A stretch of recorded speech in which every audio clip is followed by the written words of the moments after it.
साथ अनूप। शुरुआत एक बड़ी खबर से करते हैं। बीजेपी नेताओं का मंथन चल रहा है। जी हां, पटना में बीजेपी नेताओं का मंथन चल रहा है। शपथ ग्रहण के बाद मंथन का दौर लगातार जारी है। अमित शाह, जेपी नड्डा, भूपेंद्र यादव, नित्यानंद राय इस मंथन में मौजूद हैं। हालांकि अभी तक यह भी तय नहीं हुआ कि विभाग किसे क्या मिलेगा।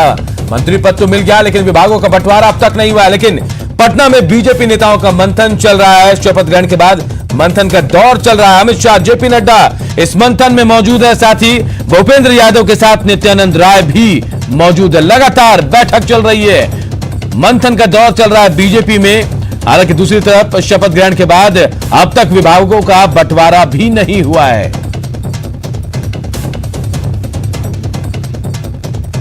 तो बड़ी खबर बता रहे हैं आपको, मंथन का दौर चल रहा है बीजेपी में। इस वक्त पटना में बीजेपी नेता बैठे हैं, बातचीत कर रहे हैं, मंथन का दौर चल रहा है। अमित शाह, जेपी नड्डा, भूपेंद्र यादव, नित्यानंद राय मौजूद हैं। साकेत हमारे सहयोगी हमारे साथ जुड़े हुए हैं। साकेत, क्या कुछ चल रहा है अंदर खाने? मंथन किस बात को लेकर चल रहा है?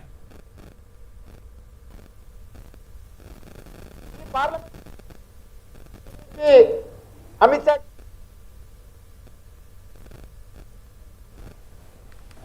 साकेत, मेरी आवाज अब तक पहुंच पा रही है? लगता है साकेत तक हमारी आवाज नहीं पहुंच पाई। दोबारा उनसे जुड़ने की कोशिश करेंगे। लेकिन देखिए, मंथन चल रहा है, लगातार घंटों से मंथन चल रहा है। पटना में बीजेपी नेता बैठे हुए हैं। अमित शाह, गृह मंत्री अमित शाह हैं, बीजेपी के राष्ट्रीय अध्यक्ष जेपी नड्डा है, भूपेंद्र यादव है, नित्यानंद राय मौजूद है यहां और लगातार मंथन चल रहा है। और साकेत हमारे साथ दोबारा जुड़ गए। साकेत, किस बात को लेकर मंथन चल रहा है? घंटों बीजेपी नेता बैठे हुए हैं।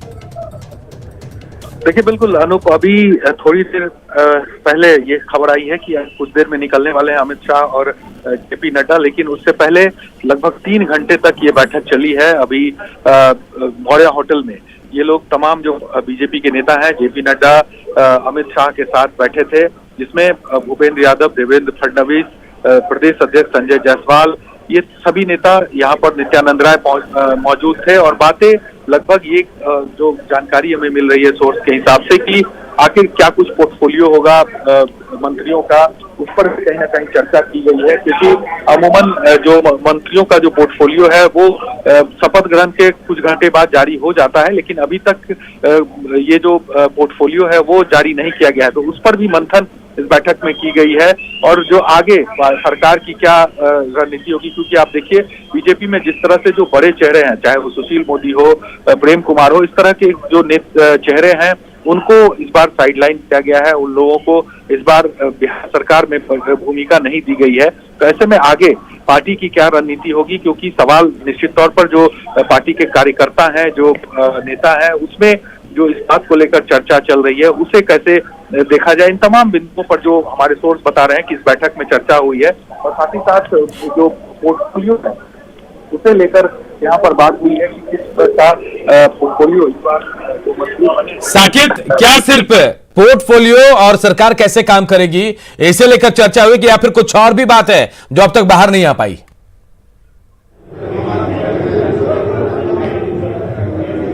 देखिए, अभी इसी मुद्दों पर बात हो रही है, लेकिन सबसे अहम बात जो हमारे सोर्स बता रहे हैं कि जो पार्टी के बड़े नेताओं को इस बार किनारा किया गया है उस पर खास तौर से चर्चा हुई है। क्योंकि कहीं ना कहीं पार्टी में जो एक घड़ा है वो कहीं ना कहीं इस बात को लेकर नाराज है, जिस तरह से बड़े नेताओं को साइडलाइन किया गया है, जो हमारे सोर्स बता रहे हैं। और उसे कहीं ना कहीं एकजुट करना, उस पर काबू करना पार्टी के लिए एक बड़ी चुनौती होगी। और इस बैठक में उसको लेकर चर्चा की गई है। और अब थोड़ी देर बाद अब से यहाँ पर अमित शाह और जेपी नड्डा निकलेंगे, साथ ही साथ सभी पार्टी के बड़े नेता जो हैं वो यहाँ से निकलेंगे। तब पूरी बात सामने आ पाएगी कि आखिर किन किन मुद्दों पर यहाँ पर चर्चा हुई है उन नेताओं की। जी बिल्कुल, तो देखिए मंथन चल रहा है इस वक्त बीजेपी नेताओं की मौर्या होटल में। और सबसे बड़ी बात कहा जा रहा है कि पोर्टफोलियो को लेकर बातचीत चल रही है। वहां यह भी कहा जा रहा है कि कैसे सरकार काम करेगी। और जो बड़े नेता हैं बीजेपी के, जिन्हें साइडलाइन किया है, प्रेम कुमार है या फिर सुशील मोदी, इनके साथ कैसे ट्रीट किया जाएगा वो भी कहा जा रहा है। और साकेत, कोई और अहम जानकारी जो आपको मिल पाई हो बैठक के अंदर, क्योंकि थोड़ी देर बाद यहां से निकलेंगे अमित शाह और जेपी नड्डा?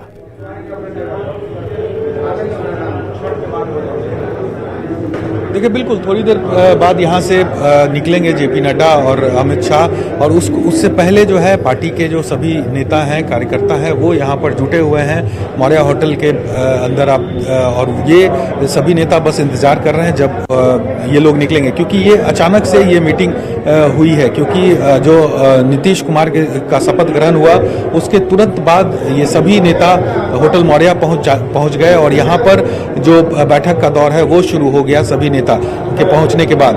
और जब हमें इस बात की जानकारी मिली तब हम यहाँ पर पहुंचे हैं और उसके बाद लगभग 3 घंटे से ये बैठक लगातार जारी है। सभी नेता नीचे भी इंतजार कर रहे हैं और ऊपर 3rd फ्लोर पर मौर्या होटल के 3rd फ्लोर पर ये बैठक चल रही है, जिसमें सभी नेता जो हैं वो यहाँ पर मौजूद हैं। हम एक बार बात भी कर लेते हैं। यहाँ पर आप देखिए संजय मयूख जी हैं। संजय जी, क्या कुछ अब निकलने वाले हैं? हाँ, तुरंत अब निकलेंगे। माननीय केंद्रीय गृह मंत्री जी, माननीय राष्ट्रीय अध्यक्ष जी, सब लोग अब दिल्ली के लिए प्रस्थान करेंगे। भूपेंद्र जी सब लोग जाएंगे। अचानक से मीटिंग बुला ली गई, क्या कुछ? कोई मीटिंग नहीं भाई, जब आए हैं आज शपथ ग्रहण समारोह में, उल्लास का दिन है, तो भाई पार्टी के कार्यकर्ताओं से जरूर मिलते हैं। 3 घंटे तक बैठक हुई है। नहीं, कार्यकर्ताओं से मिलते हैं और मिल रहे हैं, इसमें कहीं कोई पोर्टफोलियो को लेकर भी चर्चा हुई है।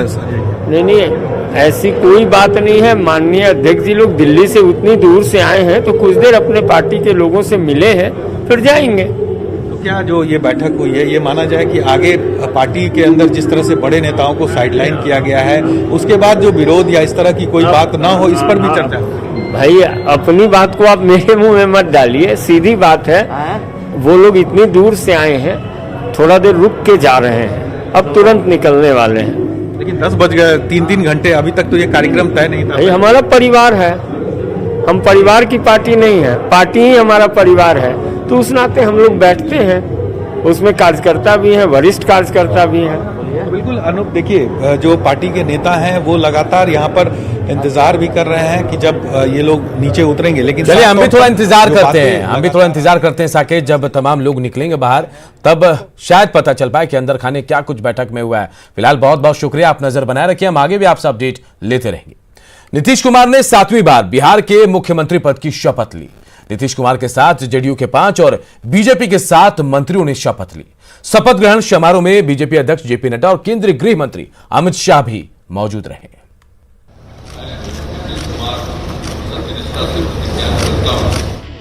पहली बार मात्र 7 दिनों तक मुख्यमंत्री रहे नीतीश कुमार ने सोमवार को 7वीं बार बिहार के मुख्यमंत्री पद की शपथ ली। राजभवन में हुए सादे समारोह में राज्यपाल फागू चौहान ने नीतीश कुमार को मुख्यमंत्री पद की शपथ दिलाई।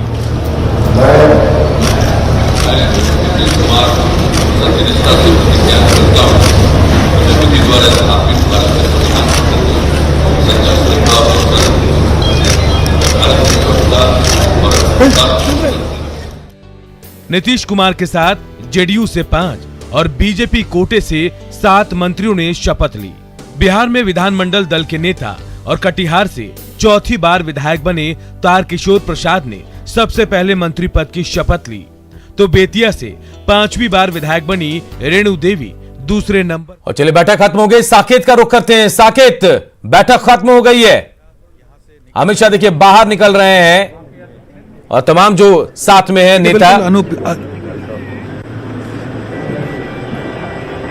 साकेत अपनी बात पूरी करें। देखिए बिल्कुल अनूप, यहाँ पर देखिए आप अमित शाह निकले हैं अभी। जी बिल्कुल अनूप, देखिए अभी अमित शाह यहाँ पर बैठक खत्म हुई है, वो निकल रहे हैं। साथ ही साथ जेपी नड्डा को भी आप तस्वीरों में देख सकते हैं, उनकी गाड़ी यहाँ लगी हुई है और अब यहाँ से सीधे एयरपोर्ट के लिए रवाना हो रहे हैं और एयरपोर्ट से दिल्ली के लिए रवाना होंगे सभी नेता। तो आप सीधी तस्वीर देख सकते हैं, एक्सक्लूसिव तस्वीर न्यूज़ 18 पर, कि अमित शाह अभी पिछले 3 घंटे से होटल मौर्या में यहाँ पर मीटिंग चल रही थी अमित शाह की, और यहाँ पर सभी नेता, बीजेपी के सभी बड़े नेता मौजूद थे। और वहाँ पर अब देखिए अब अमित शाह यहाँ पर निकले हैं, अभी मीटिंग खत्म हुई है और उसके बाद दिल्ली के लिए रवाना होंगे। अभी यहाँ से एयरपोर्ट के लिए निकल रहे हैं अमित शाह हैं, जेपी नड्डा आप देख सकते हैं, एक ही गाड़ी में दोनों यहाँ पर मौजूद हैं। और अब ये देखिए गाड़ी निकल रही है, भूपेंद्र यादव भी उन्हीं के साथ यहाँ पर गाड़ी में मौजूद है। तो सभी नेता अब यहाँ से रवाना हो रहे हैं पटना एयरपोर्ट के लिए और यहाँ से दिल्ली के लिए रवाना होंगे। तो 3 घंटे तक ये बैठक चली है अनूप, और काफी महत्वपूर्ण बैठक मान सकते हैं, क्योंकि जिस तरह से यहाँ पर पोर्टफोलियो और इन तमाम चीज़ों को लेकर जो बातें चल रही है कि आखिर बीजेपी का जो मंत्रिमंडल में जो जगह मिली है बीजेपी के नेताओं को, उसका पोर्टफोलियो क्या होगा, किस तरह से मंत्रियों को विभाग दिया जाएगा और आगे पार्टी की क्या रणनीति होगी बिहार को लेकर, क्योंकि बड़े चेहरों को कहीं ना कहीं दरकिनार किया गया है। इसके बाद कार्यकर्ताओं को एकजुट करने के लिए पार्टी क्या कुछ फैसला लेगी, ये तमाम ऐसे मुद्दे हैं जिसको लेकर इस 3 घंटे तक जो मौर्य होटल में मंथन चला है अनूप, वहां पर चर्चा की गई है और आगे की रणनीति पार्टी की क्या रहे इस पर यहाँ पर फैसला लिया गया है। और अब देखिए आप एक एक करके सभी नेता यहाँ से मौर्य होटल से निकल रहे हैं। बिल्कुल, और देखिए 3 घंटे तक बैठक चली, अहम बैठक और पोर्टफोलियो के साथ जो बड़े नेता, बीजेपी के बड़े नेता जो जिन्हें दरकिनार किया गया, किनारे किया गया है, देखिए उनको लेकर भी चर्चा हुई। और क्या कुछ जानकारी है, कौन कौन लोग यहां से निकल रहे हैं?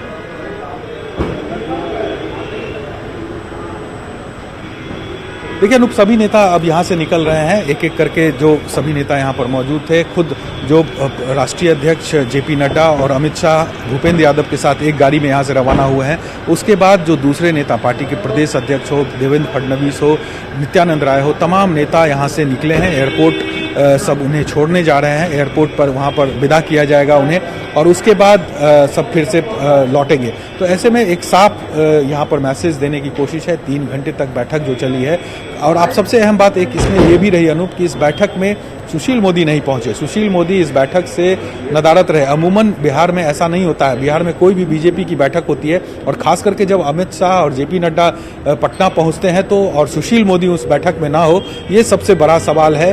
और आज की बैठक में भी दिखा है कि 3 घंटे तक बैठक चली, हमने शुरू से लेकर अंत तक इंतजार किया, लेकिन सुशील मोदी यहाँ नहीं पहुंचे। ये एक बहुत बड़ा सवाल है और यही ऐसे बिंदु है अनूप जिस पर की पार्टी को मंथन करना पड़ रहा है कि आखिर बिल्कुल सुशील मोदी साकेत, शायद मंथन भी इन्हीं तमाम बिंदुओं पर हो रहा होगा कि जो नेता नाराज हैं उनको कैसे मनाया जाए और कैसे विकास की गति को बिहार में आगे बढ़ाया जाए। फिलहाल बहुत बहुत शुक्रिया आपका।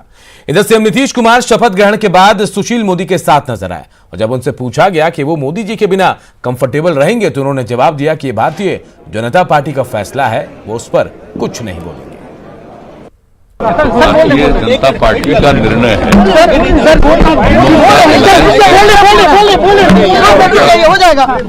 हम लोगों का अलायंस है, हम लोग मिलकर काम करते हैं, मिलकर काम करेंगे, लोगों की सेवा करते हैं, लोगों की सेवा करेंगे, यही हम लोग कंफर्टेबल रहेंगे। वो तो भारतीय जनता पार्टी का निर्णय है। इधर प्रधानमंत्री नरेंद्र मोदी ने नीतीश कुमार को और नए जो मंत्री उन्हें बधाई दी है। उन्होंने ट्वीट कर लिखा, नीतीश कुमार जी को बिहार के सीएम के रूप में शपथ लेने पर बधाई। मैं उन सभी को भी बधाई देता हूं जिन्होंने बिहार सरकार में मंत्री पद की शपथ ली है।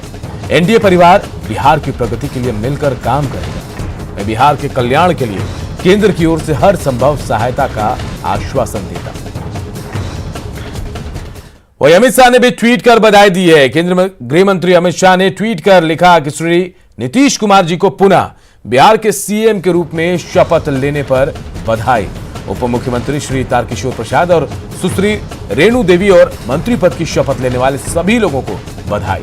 मुझे पूर्ण विश्वास है कि मोदी जी और नीतीश जी की जोड़ी आत्मनिर्भर बिहार का स्वप्न जो है साकार करेगी। राजभवन में शपथ ग्रहण के बाद फोटो सेशन का दौर चला, जिसमें गृह मंत्री अमित शाह के साथ राज्यपाल फागू चौहान और सीएम नीतीश कुमार समेत मंत्रिमंडल के कई सदस्यों ने फोटो खिंचवाए।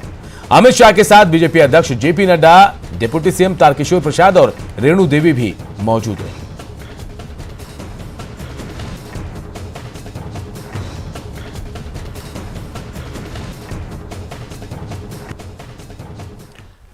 मंगल पांडे को मंत्री बनाए जाने पर उनके समर्थकों ने जश्न मनाया। वहीं मंगल पांडे ने कहा कि स्वस्थ मंत्री रहते उन्होंने कई काम किए और अब जो जिम्मेदारी मिलेगी उसे पूरा करेंगे। मंत्री पद का शपथ लेने के बाद मंगल पांडे अपने आवास पर पहुंचे हैं और उनका किस कदर स्वागत किया जा रहा है आप देख रहे हैं तस्वीरों में। तमाम कार्यकर्ता पहुंचे हुए हैं और इस वक्त मंगल पांडे जी मौजूद है, हम उनसे बात कर लेते हैं। मंगल पांडे जी, सबसे पहले आपको न्यूज 18 की तरफ से बहुत बहुत बधाई। एक बार फिर से आप नीतीश सरकार में मंत्री बनाए गए हैं, पहली प्रतिक्रिया क्या होगी आपकी? नहीं, हम सब लोग का जो संपूर्ण जीवन है ना, वो जनता के लिए और इस राज्य की वैसी जनता के लिए जिसके जीवन को हम बेहतर कर सकें, गरीब के लिए, वैसे गांव देहात के लिए जिसको आज विकास की रोशनी और बेहतर तरीके से पहुंचनी है उसके लिए। तो ये जीवन ही उसी के लिए, और मेरे जैसे हजारों लाखों कार्यकर्ताओं ने काम किया है, तब हमारा संगठन भी आज मजबूत हुआ है। और उस संगठन के माध्यम से जब सरकार में सेवा करने का अवसर मिला तो राज्य की जनता का भी हम सब लोगों ने सेवा किया और हमने भी वही संस्कार सीखा है और वो काम किया है। जब जो काम जिस कार्यकर्ता के ऊपर देता है कार्यकर्ता वो काम करता है। मैं भी उसी कार्य संस्कृति से पला बढ़ा हुआ कार्यकर्ता हूं और वही काम करता हूं। एक तरफ सरकार गंगा की सफाई को लेकर करोड़ों रुपए खर्च कर रही है, तो वहीं दूसरी ओर छपरा में नगर निगम के अधिकारी इस योजना की धज्जियां उड़ा रहे हैं। यहां गंगा की सहायक नदी सरयू के किनारे नगर निगम की ओर से कचरा डंप किया जा रहा है। छठ को लेकर गंगा की सफाई का काम जोरों पर चल रहा है, लेकिन छपरा में उल्टा ही नजारा दिख रहा है। नगर निगम घाटों की सफाई तो नहीं कर रहा है, लेकिन घाटों के किनारे कचरा जरूर डंप कर रहा है। जायजा लिया हमारे सहयोगी संतोष ने। महापर्व छठ के आने में अब कुछ ही दिन शेष बचे हैं और घाटों की तैयारियां शुरू कर दी गई है। हमें मौजूद है छपरा के सीढ़ी घाट के निकट, जहां पे तैयारियां शुरू तो हो गई है लेकिन प्रशासनिक तैयारियां बिल्कुल शून्य दिख रही है। और यहाँ के स्थानीय युवक, हम दिखाना चाहेंगे, ये जो युवक है, बच्चे हैं, ये लोग घाट के साफ सफाई का जिम्मा उठाए हुए हैं। और मैं सबसे बड़ी चौंकाने वाली एक चीज दिखाना चाहूंगा कि देखिए किस तरह से नगर निगम ने कितनी लापरवाही बरती है। पूरे शहर का कचरा नदी किनारे ला करके डंप किया जा रहा है। ये बहुत बड़ी लापरवाही है, आपराधिक लापरवाही है। चूंकि गंगा के साफ सफाई को लेकर के जो खर्च के दावे किए जा रहे हो, कहीं ना कहीं ये तस्वीरें मुंह चिढ़ा रही है। चूंकि ये कचरा किसी तरह से गंगा नदी में जाएगा और जो प्रदूषण बढ़ेगा उसका आप अंदाजा लगा सकते हैं कि क्या है। हम यहाँ के लड़कों से बात करते हैं कि किस तरह से ये लोग यहाँ साफ सफाई का ये कर रहे हैं। हम लोग के पास 2 कुदार है, उसी से हम लोग साफ सफाई कर रहे हैं। रास्ता पे जो भी कचरा पड़ा हुआ है हम लोग उसको लहका रहे हैं और बाकी का काम हम लोग इधर करेंगे। कल से निगम कुछ कर रहा है? नहीं, कोई नहीं, कोई नहीं, कुछ नहीं, कोई हम लोग के साथ में नहीं है। कोई नहीं। हम लोग लगभग 4 साल से हम लोग अपना घाट निकाल रहे हैं और काम कर रहे हैं। ठीक है। हम एक और ये बताइए कि कचरा डाला जा रहा है, इससे क्या परेशानी हो रही है? इससे परेशानी महक रहा है कचरा। गंगा नदी का किनारा है, सरयू नदी जो गंगा की सहायक नदी है उसका किनारा, ये तमाम कचरा कहीं ना कहीं गंगा नदी में जाएंगे और पूरी तरह से जो गंगा के स्वच्छता का जो योजना है उसकी धज्जियां उड़ाई जा रही है। यहाँ पे आप देख सकते हैं कि ये कचरा जो है बिल्कुल डाला जा रहा है नदी किनारे। मैं नदी को भी दिखाना चाहूंगा कि नदी है और नदी के किनारे ये कचरा जो डाला जा रहा है, तो कहीं ना कहीं जो गंगा स्वच्छता अभियान की जो है वो कलई खुलती दिख रही है छपरा में। और आप देख सकते हैं कि जो छठ को लेकर, महापर्व छठ को लेकर जो साफ सफाई के दावे किए जा रहे हैं उसमें नगर निगम सिर्फ विफल ही नहीं साबित हो रहा, बल्कि गंगा सफाई योजना की जो योजनाएं चल रही है उसकी धज्जियां भी यहाँ उड़ाई जा रही है। संतोष गुप्ता, न्यूज़ 18, छपरा। जब हम ऊंची इमारत देखते हैं तो सोचते हैं कि इसमें पानी की आपूर्ति हो रही होगी, लेकिन जो